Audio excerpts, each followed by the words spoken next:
engkau pasti berhasil. Jadikan ini menjadi rema dalam hidup saudara. Satu ayat di dalam Ulangan pasal 1, Yosua bin Nun pelayanmu, dialah yang akan masuk ke sana, berilah kepadanya semangat, sebab dialah yang akan memimpin orang Israel sampai mereka memiliki negeri itu. Ini adalah firman Tuhan kepada Musa. Ulangan ini kan pesan-pesan terakhir dari Musa. Sepanjang Ulangan. Itu semua pesan Musa sebelum dia lengser. Dan Tuhan berkata kepada Musa di awal daripada kitab Ulangan. Dia pesan kepada Musa, Musa, kau sudah cukup memimpin bangsa ini dan engkau akan aku panggil. Untuk itu engkau sekarang harus menyerahkan pelayanan kepada Yosua, panggil dia dan berilah kepadanya semangat. Beri semangat karena dia yang akan memimpin bangsa Israel ini untuk masuk dan merebut dan menduduki tanah Kanaan. Wah, luar biasa ini. Apa yang kemudian Musa berbuat? Coba kita lihat ayat berikut ini. Di akhir daripada kitab Ulangan, dikatakan Musa memanggil Yosua dan berkata kepadanya, kuatkan dan teguhkanlah hatimu, sebab engkau akan masuk bersama-sama dengan bangsa ini ke negeri yang dijanjikan Tuhan dengan sumpah kepada nenek moyang mereka untuk memberikannya kepada mereka. Dan engkau, Yosua, akan memimpin mereka sampai mereka memilikinya. Sebab Tuhan, Dia sendiri akan berjalan di depanmu, Dia sendiri akan menyertai engkau, Dia tidak akan membiarkan engkau, dan tidak akan meninggalkan engkau. Janganlah takut dan janganlah patah hati. Inilah yang dilakukan oleh Musa kepada Yosua. Dia menyemangati Yosua. Ayo Yosua, pimpin bangsa ini. Jangan takut, Tuhan menyertai kamu, Tuhan berjalan di depanmu dan engkau pasti berhasil. Engkau pasti akan bisa membawa bangsa ini masuk dan menduduki tanah Kanaan. Ini satu hal yang baik untuk ditiru, ya, bagaimana seorang pemimpin menyemangati generasi yang berikutnya. Ayo maju, jangan takut, Tuhan beserta engkau. Kau pasti bisa. Tidak banyak saudara, kadang-kadang pemimpin untuk menyerahkan ke generasi berikutnya ini tidak rela kadang-kadang. Tapi Musa dia tahu, dia sudah menerima dari Tuhan dan dia sekarang laksanakan itu.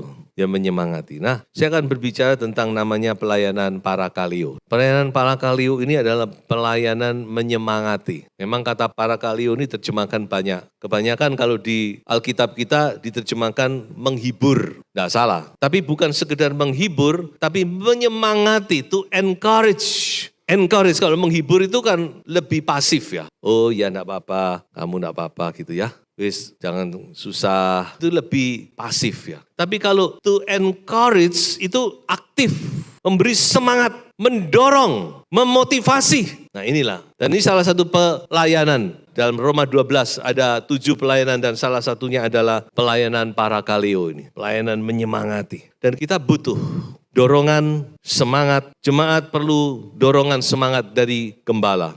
Gembala juga perlu dorongan semangat dari jemaat, sama. Dan saudara bersaudara perlu juga saling menyemangati. Suami menyemangati istri, istri menyemangati suami. Orang tua menyemangati anak-anak. Coba orang tua kalau terus anak-anak itu dikritik, ditegur, walaupun itu juga nggak salah. Firman Tuhan juga berkata kita harus mendidik, menegur, mendisiplin. Tapi terus cuma itu aja yang kita ucapkan. Lama-lama anak juga down, ya pasti down mentalnya. Jadi harus seimbang. Ada waktunya kita mengoreksi, mendisiplin, tapi ada waktunya kita harus menyemangati. Ayo, kamu pasti bisa.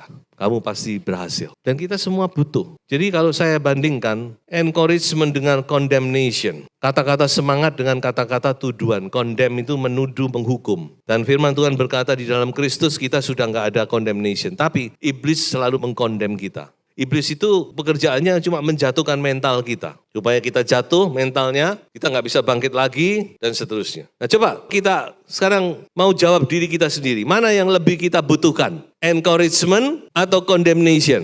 Mana yang sudah butuh? Sudah datang kepada dokter, dokter berkata, loh kamu ini telat, ini wis parah ini. Wis kamu cepet, kalau kamu enggak gitu, kamu 3 bulan lagi amblas loh. Penyakitmu ini serius, bahaya. Kalau kamu enggak diobati, 3 bulan lagi masuk sukun. Nggak usah tunggu 3 bulan, 3 hari lagi masuk sukun dia. Betul. Pulang, keluar dari dokter udah nggak bisa jalan dia. Tapi kalau saya dokter, walaupun saudara sudah divonis penyakit yang nggak bisa sembuh, nggak apa-apa ibu. Kita sekarang obat-obatan sudah maju. Saya juga pernah mengobati, sembuh bu, ayo berjuang, saya akan dampingi ibu. Wah, pulang dokter langsung sembuh dia sudah. Nggak usah minum obat. Perkataan itu sudah obat. Saya baru dapat kesaksian itu. Seorang anak Tuhan. Datang ke dokter. Dokter bilang, waduh bapak kena jantung. Hati-hati loh, bapak ini bisa mati setiap saat loh. Untung nggak mati di tempat itu susah.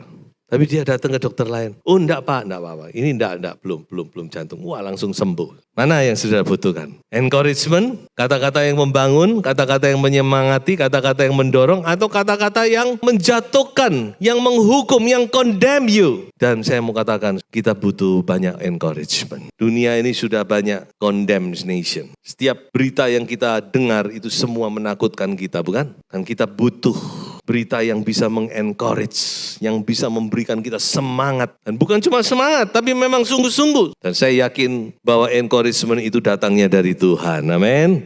Jadi kalau saudara membaca 2 Korintus, begitu saudara membaca pasal 1 sesudah salam daripada Rasul Paulus langsung bercerita, bersaksi. Bagaimana Allah itu adalah sumber encouragement. Memang dipakai kata penghiburan, tapi sebenarnya encouragement, parakalio yang dipakai. Paulus bersaksi, bagaimana Allah itu bisa mengencourage, bisa menghibur, menguatkan dia dalam segala situasi yang dia hadapi. Penghiburan dari Tuhan itu tidak limited. Bukan hanya masalah ini aja. Tapi dikatakan dalam segala keadaan yang dia hadapi, Allah itu sumber daripada encouragement. Allah itu tahu bagaimana menghibur, menguatkan, menyemangati Rasul Paulus. Kalau tidak, Rasul Paulus pasti udah down. Kalau kita perhatikan bagaimana penderitaannya, dia pasti udah putus asa. Kalau bukan karena Tuhan. Makanya dia bersaksi, Tuhan itu selalu menghibur, menguatkan aku.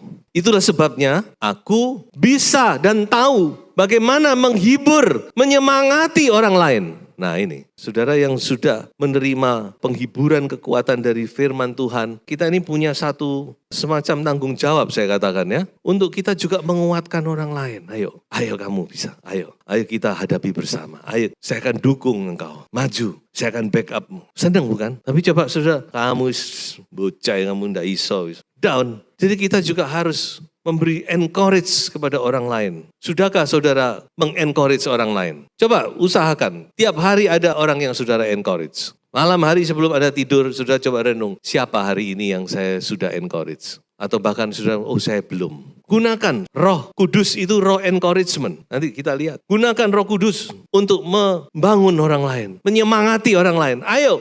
Percaya pada Tuhan, bersandar kepada firman Tuhan, kamu pasti bisa melewati semua. Yang kedua, di dalam Kristus ada encouragement. Paulus berkata di dalam Kristus ada penghiburan kasih. Kristus itu selalu mengencourage kita. Saudara sadar nggak bahwa firman Tuhan itu memberi saudara dorongan, menyemangati saudara, membuat saudara bangkit kembali. Haleluya. Karena itulah memang Kristus itu begitu. Sesuai dengan apa yang dinubuatkan. Dikatakan bulu yang patah terkulai, wes podol, tapi masih belum lepas, tidak akan diputuskan. Bagaimana kita kalau menghadapi bulu terpatah terkulai? Oh gemes aku tak putus, wes mari. Atau ditegakkan kembali. Nah kalau Kristus dia tegakkan kembali. Firman Tuhan menegakkan, ayo bangkit lagi, berdiri lagi. Gagal gak apa-apa. Gagal itu awal dari kesuksesan. Ayo kamu berdiri, bangkit. Sumbu yang pudar, wes kelap-kelip nyalanya. Wis karuane wis mati. Atau kita bersihkan, ya toh. Misalnya sumbu nek kelap-kelip itu kan karena kotor, karena mungkin ada yang perlu digunting sumbunya atau gimana. Dikatakan sumbu yang pudar nyalanya tidak akan dipadamkannya. Ini Kristus, firman Tuhan itu begitu. Sampai hukum kebenaran firman Tuhan itu menang. 3, Roh Kudus. Roh Kudus itu memberi encouragement. Selama beberapa waktu jemaat di seluruh Yudea, Galilea dan Samaria berada dalam keadaan damai. Jemaat itu dibangun dan hidup dalam takut akan Tuhan. Jumlahnya makin bertambah besar oleh pertolongan dan penghiburan. Encouragement. Dipakai kata encouragement dari apa? Dari Roh Kudus.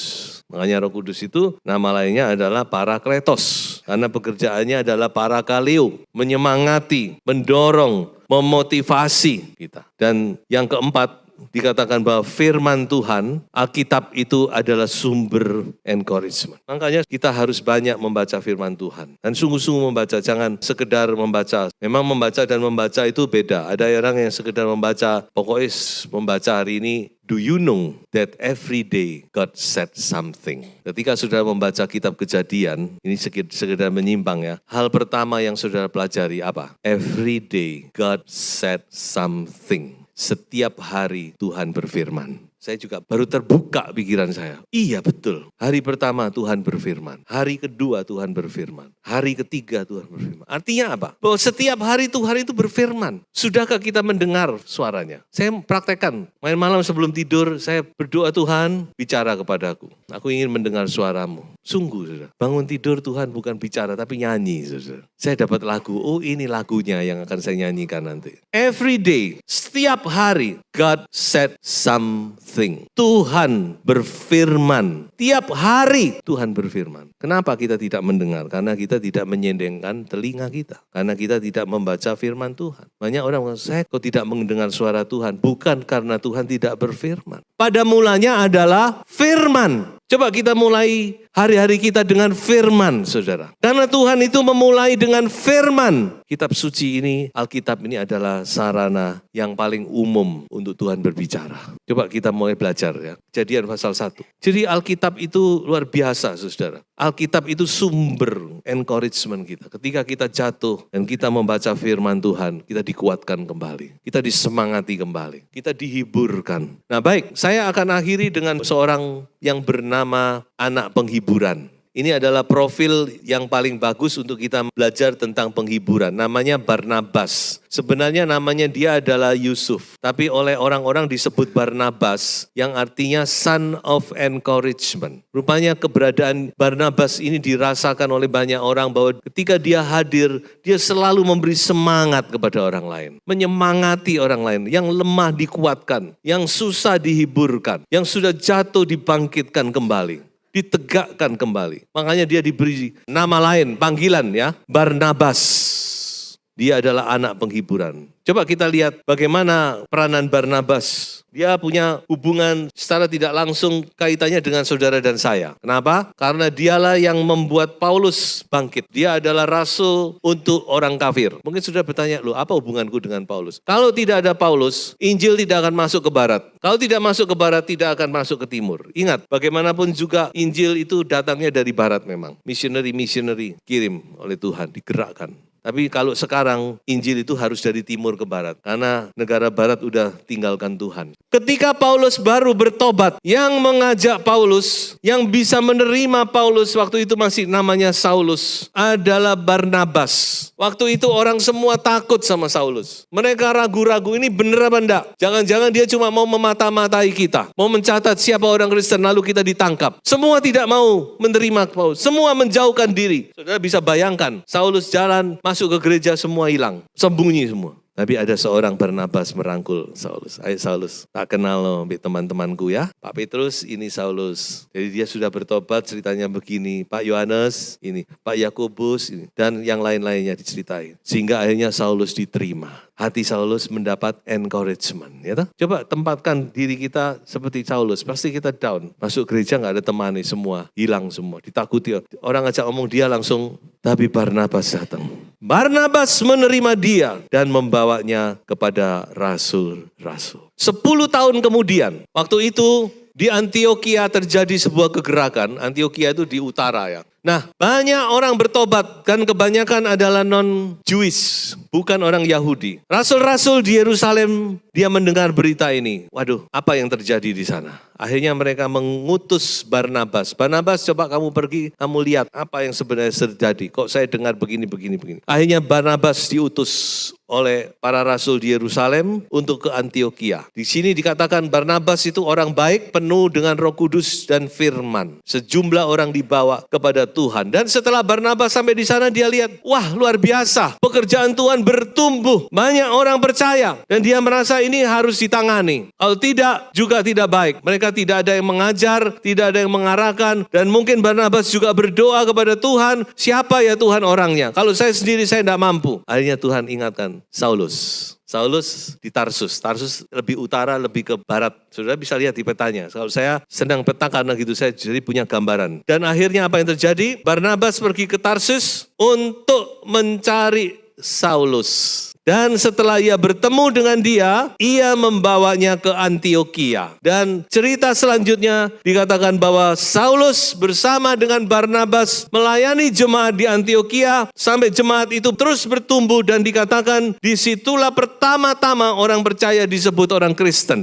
Itu kata Kristen berasal dari situ. Dan sejak saat itu Saulus dikenal luas. Dan melalui peristiwa itu akhirnya Saulus memulai misinya. Dia pergi menginjil sampai ke Eropa. Tapi dia selalu kembali ke Antiokhia. Antiokhia itu menjadi markas besarnya. Base camp-nya dia. Jadi coba sudah pikir, kalau tidak ada Barnabas mungkin ceritanya berbeda. Barnabas ini benar-benar menjadi berkat. Walaupun dia tidak seperti Paulus terkenal. Dia tidak menulis surat-surat. Tapi yang membuat Paulus bisa berhasil karena ada orang yang mengangkat Paulus. Kalau tidak ada tangan, tidak ada pundak yang mengangkat Saulus, Paulus juga tidak akan seperti itu.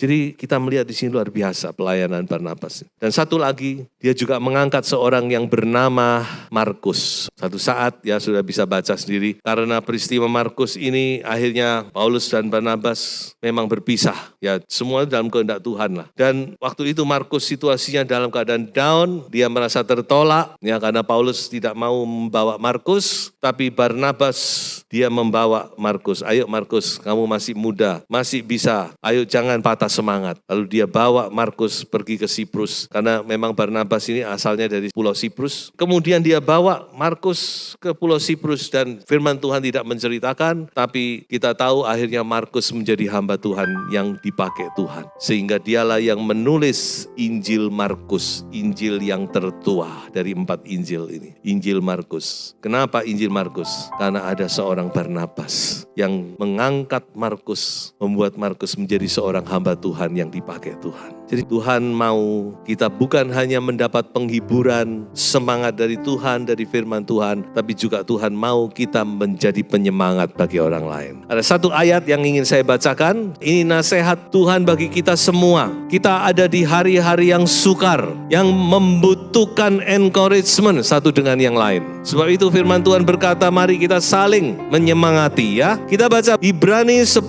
ayat yang ke-25. Janganlah kita menjauhkan diri dari pertemuan-pertemuan ibadah kita seperti dibiasakan oleh beberapa orang. Tetapi marilah kita saling menasehati dan semakin giat melakukannya menjelang hari Tuhan yang mendekat. Selamat menyemangati satu dengan yang lain. Tuhan Yesus memberkati. Haleluya.